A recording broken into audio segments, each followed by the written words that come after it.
Okay, let us start, Jerome, if we can, with multimodality. This is a new flagship under SESAR 3JU. What's the vision behind it? Well, it is indeed a new flagship.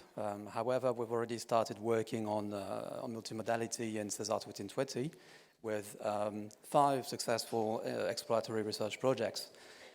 We have also developed a number of solutions in the field of total airport management to help airports coordinate with all their stakeholders. So, in fact, it's a very similar challenge and very relevant solutions to build on. So now what we want to do is basically take this a step further, right, and extend these collaborative solutions to cover new partners and to cover multimodality business requirements.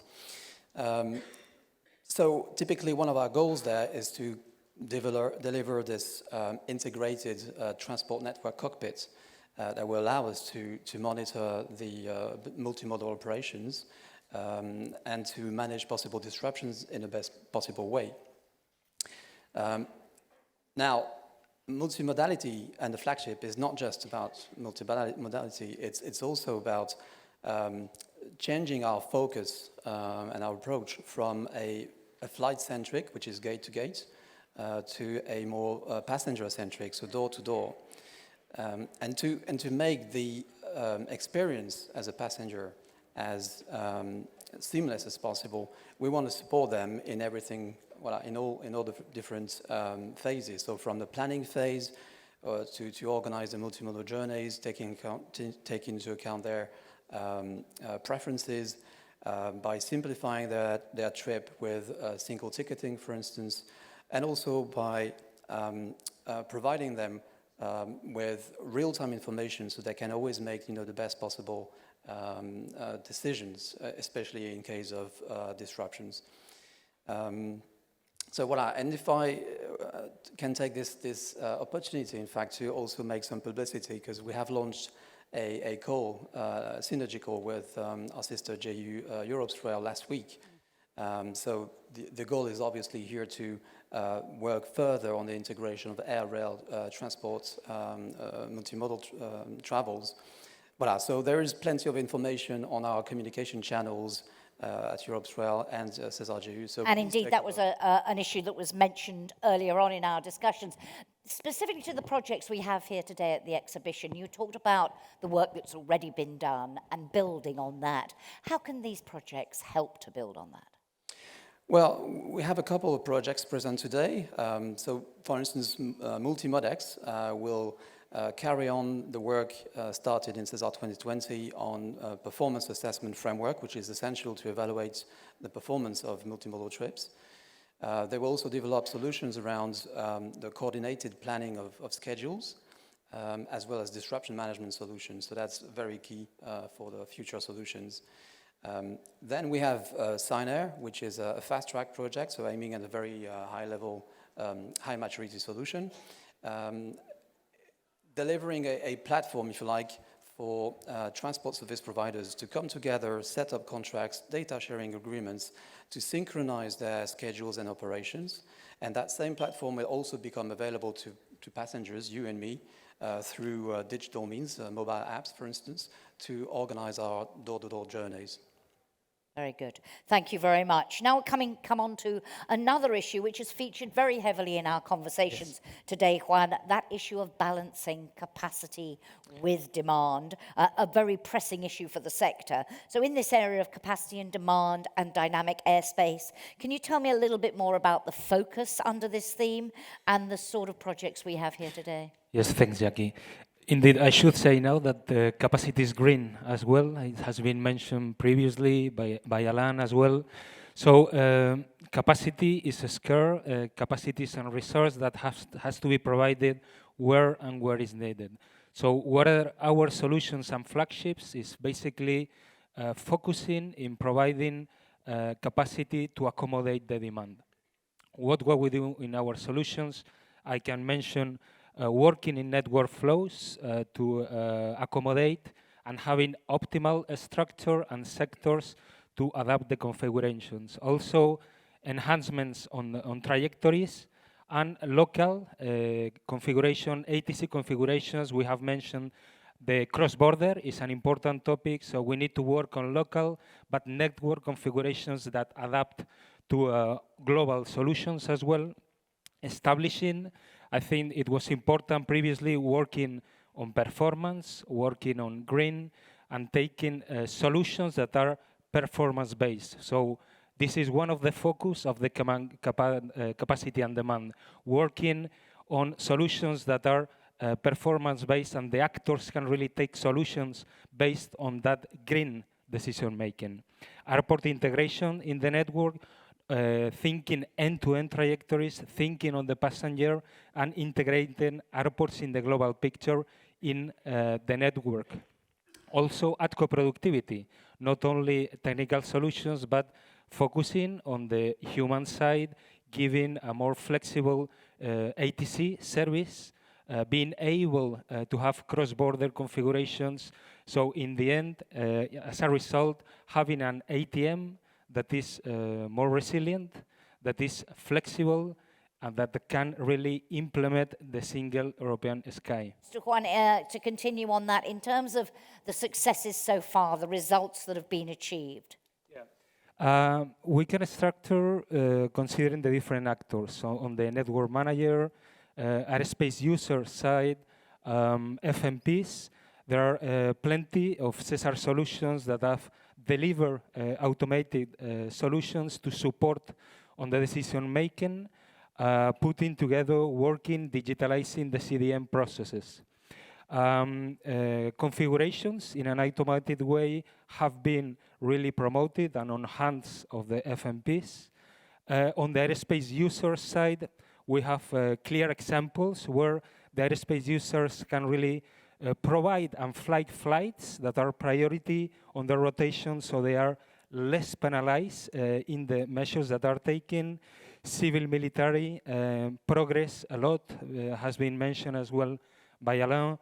Dynamic mobile areas, solutions have progressed a lot in that respect. Airports, integrate airports in the network, AOP, NOP, work on strategic pre-tactical phase. This is key. So a lot has already been achieved. Yes. What do you hope the projects that we can see here in the exhibition will contribute to building on that? They will really grow on those solutions. They will really, because priority is deployment, priority is push the solutions to operational rooms. So we want really dynamic airspace configurations to be pushed to the ops rooms, to be working cross-dynamic, to be working in between ANSPs. We work better flows, we want better flows adapted to the demand, and we want really end-to-end trajectories, and there are solutions working in that respect to really integrate fully operations, to close the gap between ATC, ATFCM, NM, and FMPs. So that's what will come in the coming years. Thank you so much. Lots to look out for. Jerome, let us turn now to the Aviation Green Deal. A new flagship, another new flagship under SESAR 3. What are the objectives of this flagship? Yeah, so a new flagship. However, we've already started also some work in the domain, as Andreas just said. So we've begun aligning our efforts basically with the European Green Deal, which is this comprehensive plan to reach carbon neutrality by 2050. So obviously here, the goal is to accelerate the shift to smarter and more sustainable mobility in general. And for aviation, this means intensifying our efforts to reduce all types of emissions, so CO2 and non-CO2 emissions, in accordance to the Flight Path 2050 regulation. So I'm actually pleased to announce that the Green Deal flagship is the busiest of our flagships so far, with already 10 projects covering the whole spectrum of research, so from exploratory to industrial to demonstrators.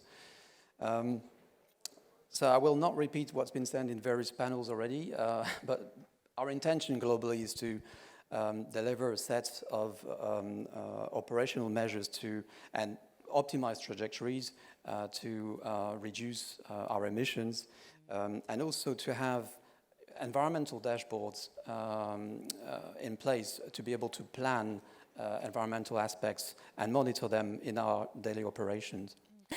And we have in the exhibition, as you say, a number of them. This is a very busy flagship. What do you hope that the projects that we can see and learn about here today will contribute to that?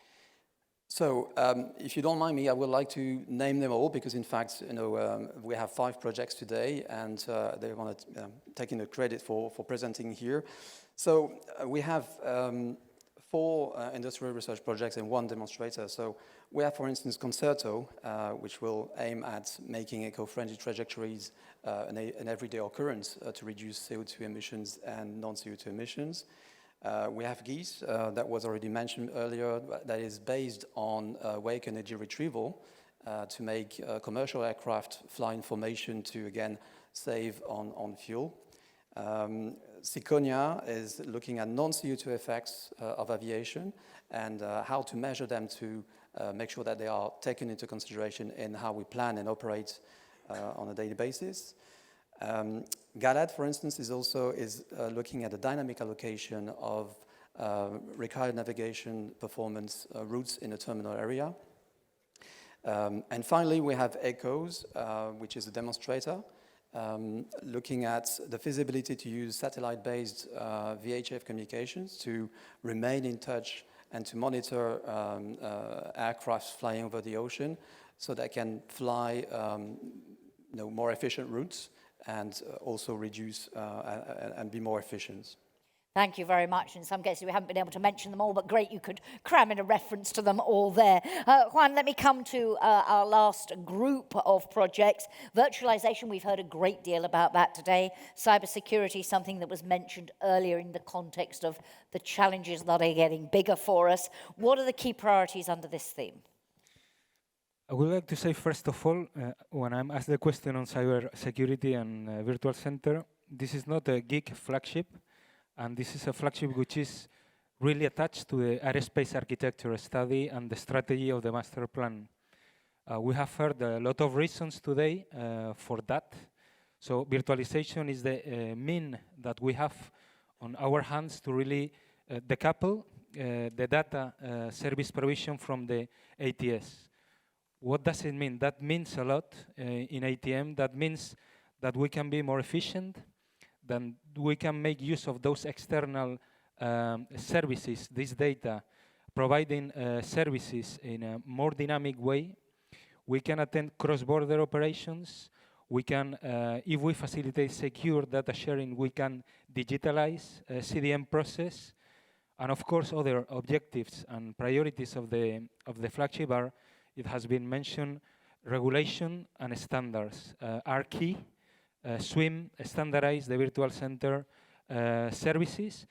And of course, there will be other things that will have to go in parallel, policy, economical framework to frame ADSP ATSU concept, but there is a lot of work that can be done in SESAR and will be done. A lot of work that can be done, a lot of work has already been done. In terms of the results so far? Digital towers, for example, is a reality, not of this year, years ago, where it's possible to provide air control service or information service to multiple aerodromes. On the route part, on SESAR 2020, I can highlight, for example, the validation of a high maturity of the procedural part for the delegation of ATS services during night periods, during fixed time, and also starting to try the ATFM side of the procedures, and the good work on the portfolio of architectures, standardization on the services in very good cooperation with EUROCAE, and also, one note to say, initial contacts with EASA to continue the regulatory aspect. And the question I've been asking all along, how can the projects that we see here today, the new projects, help to build on that? I think we have many examples today. We have the human part, the air traffic control, the endorsement part that will have to run in parallel to the technical part. So endorsement will have to be more flexible if we want to provide cross-border or dynamic configurations. This is one of the projects. We need a scale as well to work on technical possibilities, to expand on the work that has been done, and to really work the relationship ADSP-ATSU inside the States, but also we will need to work more on the ADSP-ADSP relation, and we hope that that will come in the future. What can expect, and I will finish, Jackie, just a moment.